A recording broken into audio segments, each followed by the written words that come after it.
इस सेशन में हम जानकारी लेंगे माउस को किस प्रकार प्रयोग कर सकते हैं ऑटोकैड के अंतर्गत। माउस से काफी सारे जुड़े हुए ऑप्शन हैं जिनको हम इस सेशन में जानकारी लेंगे। तो आइए शुरू करते हैं। यहाँ मेरे पास ऑटोकैड में एक फाइल पहले से ओपन है चैप्टर 1 के नाम से CH1। अब ये जो ड्राइंग फाइल हमारे पास ओपन है इसमें 3 ऑब्जेक्ट पहले से इंसर्टेड है। एक छोटा सा कार का एग्जांपल है, एक एल्युमिनियम डोर और एक ट्री जो हमने पिछले एग्जांपल में इंसर्ट किया था। आइए देखते हैं यदि माउस से हम किसी पार्ट को या किसी चीज को सिलेक्ट करना चाहते हैं, किसी ऑब्जेक्ट को सिलेक्ट करना चाहते हैं तो किस प्रकार कर सकते हैं। आप माउस को क्लिक करें और सिलेक्शन शुरू करें। अब देखेंगे इस बॉक्स के अंतर्गत जो भी एरिया आपका आएगा वो सारा का सारा सिलेक्ट हो जाएगा। जैसे मैं तीनों ऑब्जेक्ट्स को सिलेक्ट कर लेता हूं, फाइनली क्लिक करना है मुझे, तो आप देखेंगे तीनों ऑब्जेक्ट यहाँ पे सिलेक्ट हो गए हैं। ऑब्जेक्ट सिलेक्शन हमें यहाँ से पता लग रहा है क्योंकि यहाँ भी ब्लू बॉक्स छोटा सा ग्रिप के साथ हैंडल है, यहाँ भी ग्रिप के साथ हैंडल अवेलेबल है और यहाँ भी ग्रिप के साथ छोटा सा हैंडल अवेलेबल है। यहाँ यदि मैं एस्केप बटन का प्रयोग कर दूं तो ये सारे के सारे ऑब्जेक्ट जो है वो डिसलेक्ट हो जाएंगे। मैं एस्केप दबा देता हूँ तो आप देखेंगे सबका सिलेक्शन हट गया है। इसका अर्थ ये हुआ कि माउस के साथ आप आसानी से सिलेक्ट कर सकते हैं किसी भी ऑब्जेक्ट को ऑटोकैड में। आइए हम ऑटोकैड में माउस के और प्रयोग देखते हैं। आपके पास माउस के एक लेफ्ट, राइट और एक स्क्रॉल के रूप में 3 बटन रहते हैं। लेफ्ट का प्रयोग हमने देखा किस प्रकार मैं क्लिक करके रेक्टेंगुलर एरिया बना सकता हूं और अपने जो ऑब्जेक्ट है उनको सिलेक्ट कर सकता हूं और एस्केप करके उसको डिसलेक्ट भी कर सकता हूं। इसी तरह से मेरे पास स्क्रॉलर बटन है। बीच का जो बटन है स्क्रॉल करने के लिए जो आप प्रयोग करते हैं उसका प्रयोग यहाँ पे किया जाता है जूम इन और जूम आउट के लिए। यदि मैं माउस को किसी भी ऑब्जेक्ट की तरफ ले जाते हुए, जैसे यहाँ मैं कार की तरफ माउस को ले आया हूँ और स्क्रॉलर को आगे की तरफ घुमाता हूँ तो जूम इन होना शुरू हो जाएगा कोई भी एरिया जो मेरे पास ड्राइंग एरिया में जहां भी मेरा माउस है। इसी तरह से यदि मैं माउस के स्क्रॉलर बटन को पीछे की तरफ घुमाता हूं तो जूम आउट होना शुरू हो जाएगा। तो इस तरह से आप बीच वाले बटन को जूम इन और जूम आउट दोनों के लिए प्रयोग कर सकते हैं। यदि आप आगे की तरफ घुमाते हैं तो एरिया जूम इन होगा और पीछे की तरफ घुमाते हैं तो जूम आउट हो जाएगा। इसी तरह से यदि आप स्क्रॉलर बटन को दबाकर रखें तो आपके पास ये पेन का शेप ले लेगा। ये देखें, अब मैंने बटन को दबा के रखा हुआ है और मैं ड्राइंग एरिया को बड़ी आसानी से घुमा सकता हूँ। फिर जूम इन कर सकता हूँ, फिर स्क्रॉलर दबाकर पेन का प्रयोग कर सकता हूँ। तो इस तरह से पेन कमांड को प्रयोग करने के लिए आपको स्क्रॉलर को बीच में से दबाकर रखना है। तो इस तरह से स्क्रॉलर आपका 3 कार्य कर रहा है, जूम इन, जूम आउट और पेन। इसी तरह से हमारे पास यहाँ पे यदि मान लीजिए मैं बहुत ज्यादा जूम इन कर चुका हूँ किसी ऑब्जेक्ट को, यदि जल्दी से डबल क्लिक कर दूं मैं स्क्रॉलर को तो पूरा का पूरा जो एरिया है वो जूम एक्सटेंड हो जाएगा। उसका अर्थ ये है कि सभी ऑब्जेक्ट्स मेरे पेज पे पूरे दिखाई देने शुरू हो जाएंगे। यहाँ दोनों तरफ काम करेगा, जैसे मैं जूम इन में हूँ और डबल क्लिक करता हूँ तो भी, और यदि मैं जूम आउट में हूँ जैसे यहाँ पे हूँ और डबल क्लिक करता हूँ फिर भी ये साथ के साथ मेरे पास पूरे पेज में मेरे ड्राइंग को ले आएगा। तो इस तरह से आप माउस का प्रयोग जूम एक्सटेंड के लिए भी कर सकते हैं। जूम एक्सटेंड में पूरा का पूरा जो आपका ड्राइंग है उसे आपकी स्क्रीन पे लाने की कोशिश करता है जहां पे ऑब्जेक्ट ड्रॉ है। तो इस तरह से ऑटोकैड में आप माउस का बीच वाले स्क्रॉलर बटन का प्रयोग जूम एक्सटेंड के लिए भी कर सकते हैं। किसी भी ऑब्जेक्ट या किसी भी कमांड को ड्रॉ करने के लिए आपके पास माउस सबसे बेहतर डिवाइस रहता है। जैसे कि मान लीजिए मुझे यहाँ पे ड्राइंग एरिया में लाइन को ड्रॉ करना है तो उसके लिए मैं यहाँ होम टैब में बने हुए ड्रॉ पैनल में से लाइन पे क्लिक कर देता हूँ।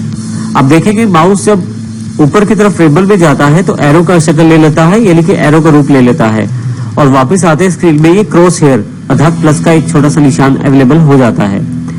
अब यदि मुझे यहाँ लाइन ड्रॉ करना है तो मैं क्लिक करूंगा, पहला क्लिक जहां लाइन शुरू करना है और फिर मैं माउस को जिस तरफ लाइन ड्रॉ करना है, जिस दिशा में ड्रॉ करना है उस दिशा में माउस को घुमाऊंगा।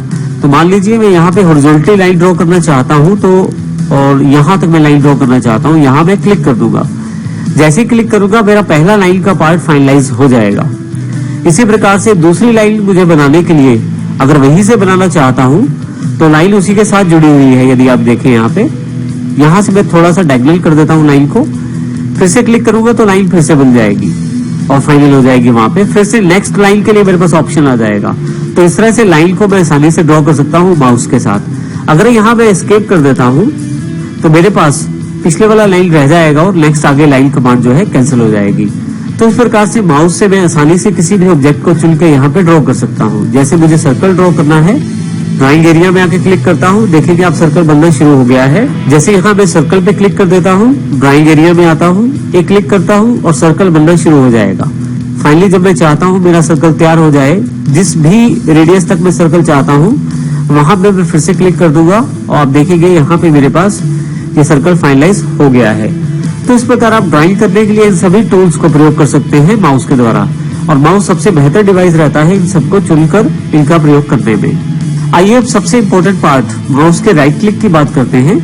यदि मैं सिंपल माउस को राइट क्लिक करूं तो आप देखेंगे काफी सारे ऑप्शंस आपके सामने आ जाएंगी। जो भी लास्ट कमांड आपने प्रयोग की है वो यहाँ रिपीट पे रहती है। जैसे मैं यहीं से सर्कल दोबारा बनाना चाहता हूँ, इसके बजाय कि मैं ड्रॉ पैनल पे जाऊं, मैं यहीं पे रिपीट सर्कल पे क्लिक कर सकता हूं। मेरे पास ये कमांड अवेलेबल हो जाएगी और यहाँ सर्कल में ड्रॉ कर सकता हूं। फिर से राइट क्लिक। अगर रिसेंट इनपुट मुझे देखना है तो वो सभी ऑप्शंस अवेलेबल हैं जो कुछ समय पहले मैंने प्रयोग किए हैं। क्लिपबोर्ड में भी काफी सारे ऑप्शन अवेलेबल हैं, जैसे कट, कॉपी, पेस्ट। जो नॉर्मल विंडोज के बेसिक फंक्शंस रहते हैं वो सारे अवेलेबल हैं। इसी तरह से कुछ अंडू करना है तो उसके लिए भी ऑप्शन यहाँ पे अवेलेबल है। अंडू सर्कल मैं क्लिक कर देता हूँ तो फाइनली अंडू हो जाएगा। इसी तरह से पैन, जूम, स्टीयरिंग व्हील्स इत्यादि के ऑप्शन भी यहाँ पे अवेलेबल हैं। परंतु मैं राइट क्लिक को एक इम्पोर्टेंट तरीके से भी प्रयोग कर सकता हूँ। जैसे कि मैं यहाँ पे राइट क्लिक को कस्टमाइज करके प्रयोग कर सकता हूँ अपने पास ऑटोकैड में। इसके लिए मुझे ऑटोकैड मेन्यू पे जाना है। यहाँ नीचे की तरफ यदि आप देखें तो ऑप्शंस का बटन आपके पास अवेलेबल है। आप क्लिक करें इसे तो आपके पास ऑप्शंस खुल जाएंगे। इस पे यूजर प्रेफरेंसेस को क्लिक करना है और राइट क्लिक कस्टमाइजेशन पे जाना है। यहाँ जाने के लिए आप कमांड लाइन का प्रयोग भी कर सकते हैं। उसके लिए मैं इसको क्लोज कर देता हूँ, कमांड लाइन पे जाता हूँ, यहाँ ऑप्शन टाइप करता हूँ। अगर मैं ओपी टाइप करता हूँ तो मेरे पास ऑप्शन कमांड खुद सिलेक्ट हो जाएगी। हालांकि मैं ऑप्शन पूरा भी लिख सकता हूँ। मैं यहाँ क्लिक करता हूँ, आप देखेंगे मैं फिर से उसी जगह पे आ गया हूँ जो राइट क्लिक ऑप्शंस की कस्टमाइजेशन हमने करनी है यूजर प्रेफरेंसेस में। अब मैं यहाँ पे माउस के राइट क्लिक को कस्टमाइज करना चाहता हूँ, तो इसके लिए मैं राइट क्लिक कस्टमाइजेशन पे क्लिक करता हूँ। आपके पास यहाँ काफी सारे ऑप्शन हैं, जिनमें से ऊपर वाला ऑप्शन सबसे इंपॉर्टेंट है। जैसे कि आप राइट क्लिक को एंटर की तरह भी प्रयोग कर सकते हैं। इसके लिए आपको यहाँ क्लिक करना है।